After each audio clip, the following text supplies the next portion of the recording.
Think about the last time you stood up from a low chair.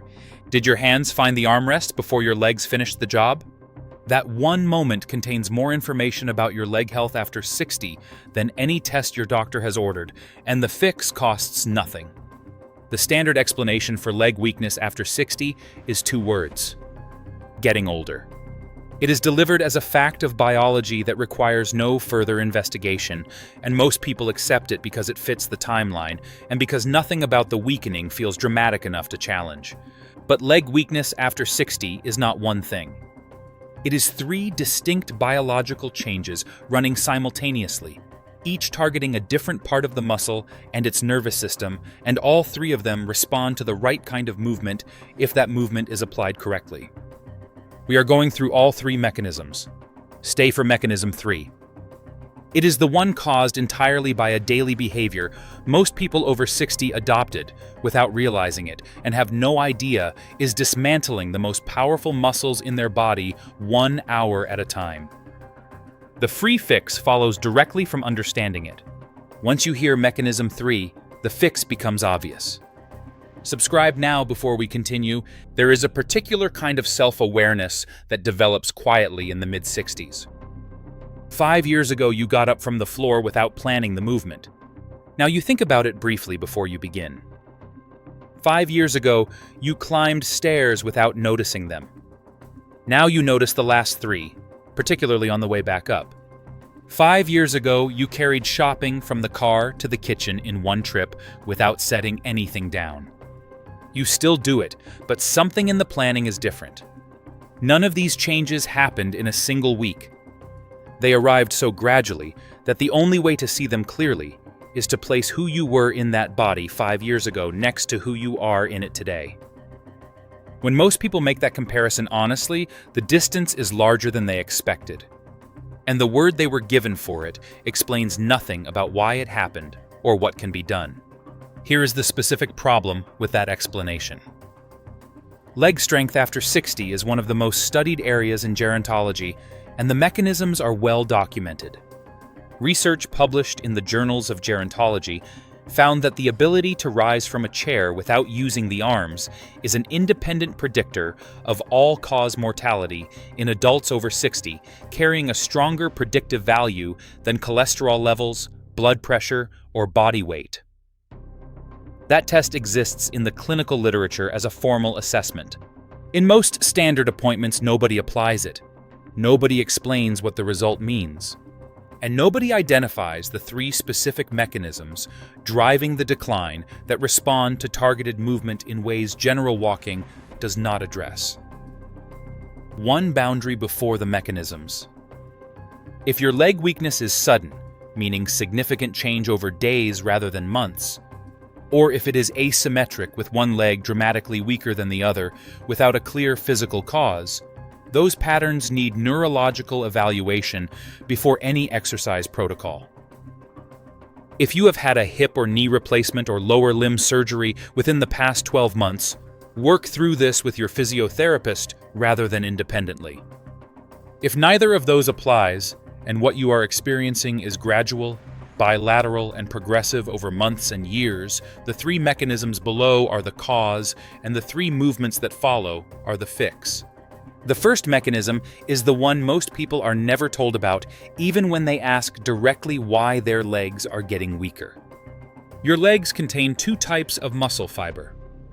Type I fibers are slow twitch, built for endurance, for sustained walking and standing. Type 2 fibers are fast twitch, built for power, for the explosive force required to rise from a chair, to catch yourself when you stumble, or to take a steep flight of stairs quickly. After 60, research published in the Journal of Applied Physiology confirms that type 2 fast-twitch fibers are lost at a significantly faster rate than type Y. This is why the first thing older adults lose is not walking endurance, but explosive power. Think of a fire station that retains all its administrative staff but dismisses its emergency response team. The building stays staffed. The capacity that matters most in a moment of actual need disappears first. Let me introduce someone I will call Helen. Helen is 71, a retired nurse from the West Midlands who spent 35 years on her feet on hospital wards and retired genuinely strong. She walked 2 miles every morning for the first 3 years after retirement and considered herself more active than most people her age. The change she noticed at 69 was not pain. It was an effort. Specifically, it was the stairs at her daughter's house, which she had climbed without thought for 15 years and which she now approached differently. One hand on the rail. A particular calculation happens in her body before each step. She had said nothing to anyone and had arrived at her own explanation. Her working life had kept her strong and retirement had cost her that advantage. She was half right about the observation. She was entirely wrong about what could be done. The second mechanism runs through the nervous system rather than the muscle itself. Your brain communicates with your leg muscles through structures called motor units, which are individual nerve fibers and the muscle fibers they control. Think of them as the live telephone lines between your brain's instruction center and the physical machinery of your legs. After 60, research published in the Journal of Neurophysiology confirms that these connections are lost at a measurable and progressive rate.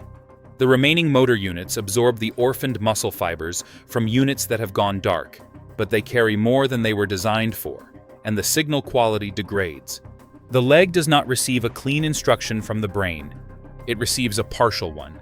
The result is reduced power output and the specific unreliability that shows up when strength is needed most, which is precisely why the legs that carried you without question for 6 decades now sometimes feel like they need a moment to respond. The third mechanism is the one that surprises people most, because it is not something your body did to you. It is something you did to it, gradually and without realizing it. Think about how many hours a day you spend sitting.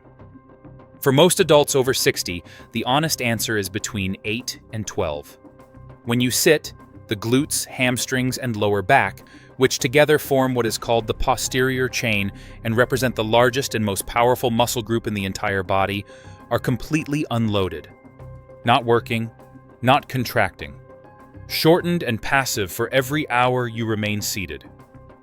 Research cited in the Journal of Strength and Conditioning Research identifies chronic posterior chain disuse as a direct driver of lower limb weakness in older adults, independent of age-related fiber loss and independent of general activity level.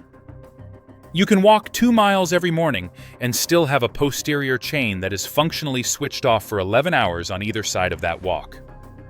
A bridge that carries no traffic for years does not collapse immediately.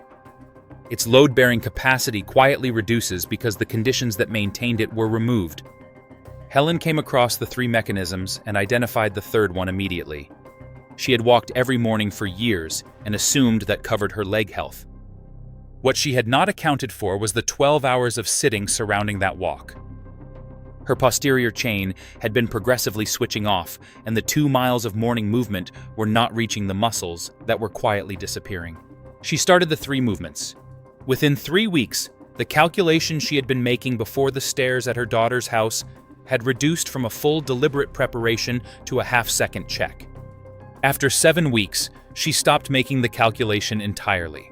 Her walking distance had not changed. What changed was the specific part of her legs the walking had never been reaching. The stairs she had quietly been avoiding for 2 years became stairs again. 3 movements. Each one targets a different mechanism. None require equipment, a gym, or leaving the house. Movement 1 targets mechanism 1, the fast twitch fiber loss. It is the chair rise. Sit toward the front edge of a firm chair, feet flat and hip-width apart, arms crossed over the chest.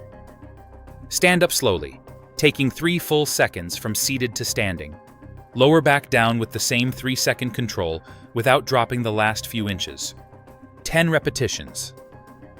Do this once in the morning before breakfast and once in the early evening.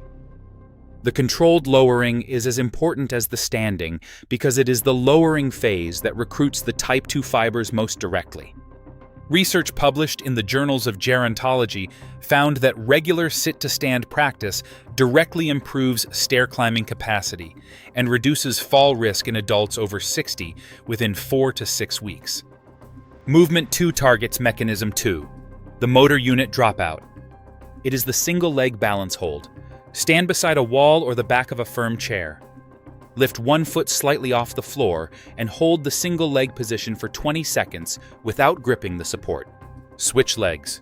Repeat twice on each side. This forces every remaining motor unit in the standing leg to activate simultaneously, which is the strongest possible signal you can send through the neural pathways that are degrading. Daily practice challenges the system that is losing its connections and slows the rate at which unused pathways go dark. Movement 3. Targets. Mechanism 3 directly. It is the standing hip hinge.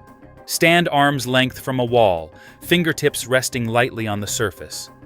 Keeping your spine long and straight, push your hips backward as if reaching your tailbone toward the wall behind you. You will feel the backs of your legs engage. Hold for 2 seconds, then press through your heels and squeeze the glutes firmly to return to standing. 10 repetitions, once a day. This is the movement that forces the posterior chain to contract under load in a pattern that sitting never provides. This is the movement that changes the stairs. 5 steps. 2 of them happen before you sleep tonight. 1. Do 10 chair rises right now before this video ends. Arms crossed, 3 full seconds up, 3 full seconds down. That is movement 1, and tonight is when it starts. 2. Stand beside a wall tonight and hold a single leg balance for 20 seconds on each side. That is movement 2 and your baseline reading for what changes over the next 6 weeks. 3. Add the standing hip hinge to tomorrow morning before breakfast. 10 repetitions so the posterior chain receives its signal before it spends 8 hours sitting. 4. Note how the stairs feel in 3 weeks. Not whether you have improved. Whether the calculation you make before them has changed. That shift is the confirmation the 3 movements are working. 5. Send this to one person over 60 who has mentioned their legs or the stairs. Not as a suggestion, as the explanation they were never given. 2 things in the comments before you go. First, write one specific thing your legs could do 5 years ago that they cannot do as easily now. Not a feeling, a specific action, a specific place, a specific moment. Writing it once gives it a shape that staying silent does not, and specifics are what turn a vague concern into something worth raising. Second, don't forget to subscribe.